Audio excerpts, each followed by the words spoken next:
My girlfriend had a meltdown and fell asleep on my couch. Trigger warning: mental illness, self-harm, references to suicide, physical violence, alcohol, drug abuse. Last night my 25M, GF, 27F, came over to drop off a package that was sent to her house instead of mine.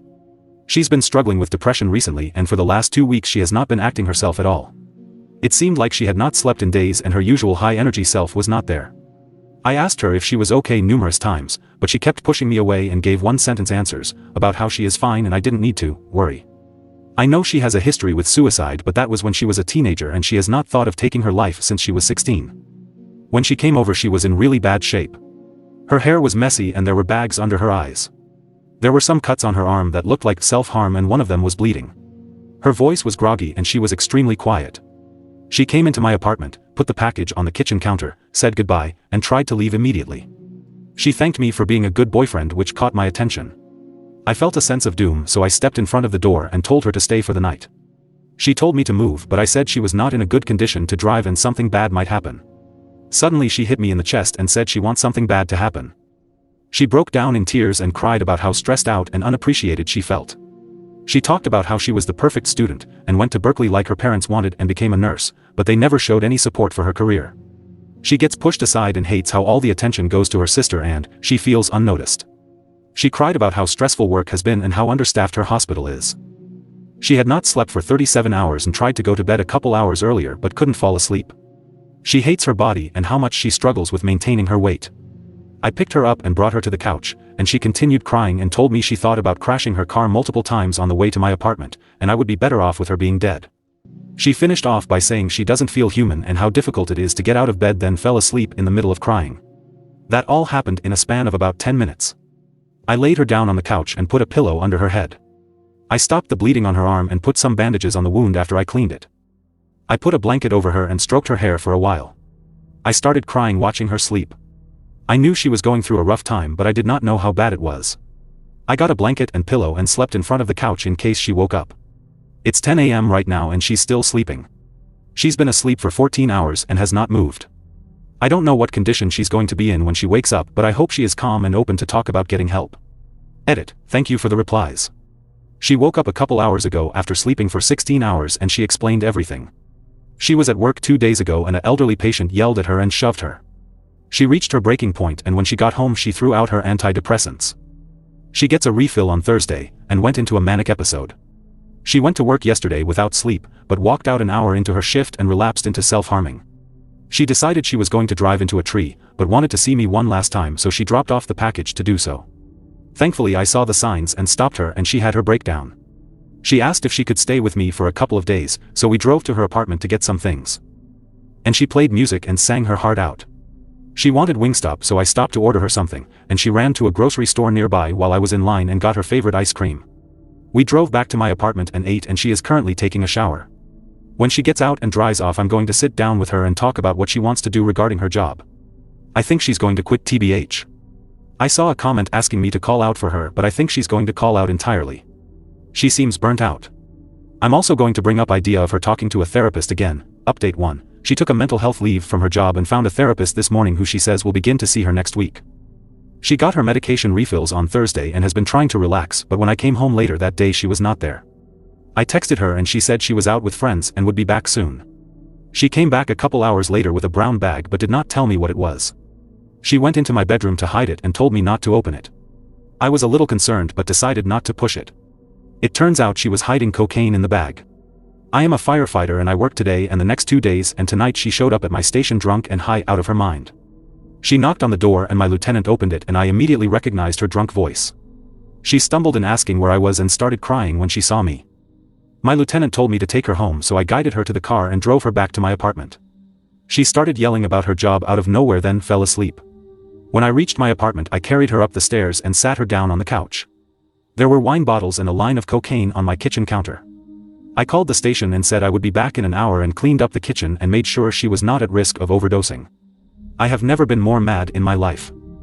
I am okay with alcohol in my apartment, but any kind of drugs is unacceptable. My father was a drug addict, so drugs are forbidden from my apartment and my girlfriend knows this. I am upset about that, but showing up inebriated and high at my job in front of my coworkers is even more unacceptable. I have been trying my hardest to put myself in a position to move up a rank, and now I am the guy who had to drive his drunk girlfriend home. How did she even get to the station in the first place? I hope it was an Uber or something. I love my GF with all my heart, but she needs to find serious professional help. I have been able to weather her manic episodes, but this incident is something I am not going to be able to let go quickly. I know she has mental health problems and it's something I have to accept to be with her, but she is not taking her health seriously and it's affecting her life, and it's starting to affect my life. She said she was going to admit herself to a psychiatric hospital on Thursday, but it's Saturday morning and she's in my apartment passed out on my couch. I love my girlfriend. I really do. The past 4 years with her have been amazing, but she keeps getting worse and it's getting harder to help her. I watched my mother ruin her life trying to fix my father, and I don't want to end up on the same path as her. At some point I have to draw a line. Update: she took herself to the hospital and admitted herself. She sent me a picture of the sign and sheet and apologized for her behavior. I don't feel anything at this point.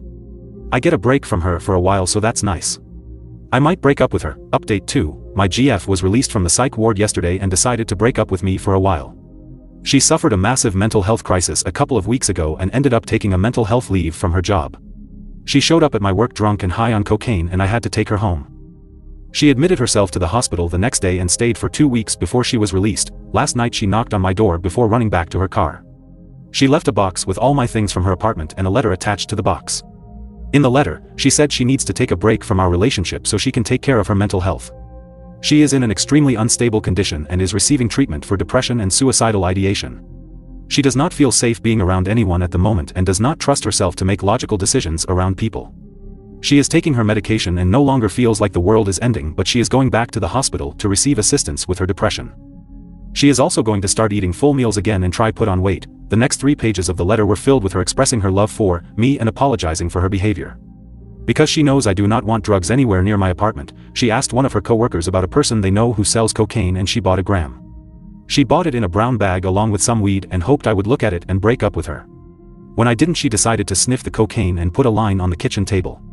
She bought 10 bottles of wine and drank 2 of them, and scattered the bottles around the apartment before taking an Uber to my job. Because I was the only thing that was stopping her from jumping off a bridge. She hoped that I would get mad when I saw her walking into the fire station wasted, and the state of my apartment when I brought her back and break up with her. Despite my anger, I did not break up with her, and she ultimately decided to check herself into the hospital. She dedicated 1 page to apologizing for her actions that morning and all the things she did before because of her mental health. She doesn't deserve a patient BF like me who has the biggest heart in the world, and she is afraid of corrupting me.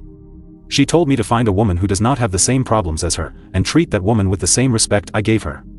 The last page was her telling me how grateful she was to have me as a BF, and she could never repay me for the 5 years of love I gave her. She does not know when she's going to feel ready to be in my presence again, and told me not to come to her house to talk to me. She also drew a portrait of me while she was in the hospital and attached it to the letter. I started crying in a way I haven't since I was a kid. I knew what I was getting into when I met her, and I never held her mental health against her. She always told me what emotions she was feeling, and it helped our relationship greatly. This is a very serious situation, and I am glad she recognized she needs professional support instead of trying to deal with it all by herself. She's had episodes before, but nothing like this. I miss her. I miss her so much. My apartment has been quiet for the past 2 weeks without her being loud and creating noise, and I hate it.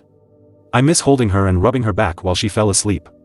I miss the streak of blonde hair in her black hair, her big, black, beautiful eyes, and how she always smelled like lavender. I miss cooking for her and making dinner so she had something to eat after a shift. I miss the smells of whatever recipe she was attempting to replicate from Pinterest. I miss the video of Daniel Craig saying "ladies and gentlemen" the weekend she would send me every Friday after 5 p.m. I miss her chicken katsu and spam musubi and her cooking. She made 2 containers of katsu and curry and put them in my refrigerator before she started her cocaine plan, and every bite I took made me miss her more. I miss exercising and doing ab workouts with her. I miss trying new hiking trails with her. I miss watching whatever dumb reality TV show she was obsessed with every 2 months, and her asking a million questions every time she watched a sporting event with me. She was the love of my life, and my life feels incomplete without her. I told my mom and younger sister we were taking a break, and both of them said she feels like a member of our family. I miss her. The last 4 years have been the happiest times of my life, and now all I feel is numbness and sadness. Whenever we had disagreements, they never lasted more than 2 days, and we apologized if one of us said something mean. She was the place I called home, and the only person I feel safe confiding in, and now she's gone for I don't know how long. I want to be right by her side, giving her a hug and telling her how strong and beautiful she is, but I can't. I know she's serious about improving her mental health and she's making an effort to get her, so that makes me feel a sense of peace. I hope she is able to find a sense of calmness in her mind. I collected all her things and dropped them off at her house this afternoon, then got on the highway and just keep driving for an hour. No music or anything.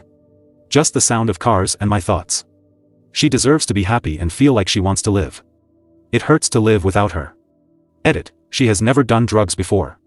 This was the first time she ever bought or did drugs.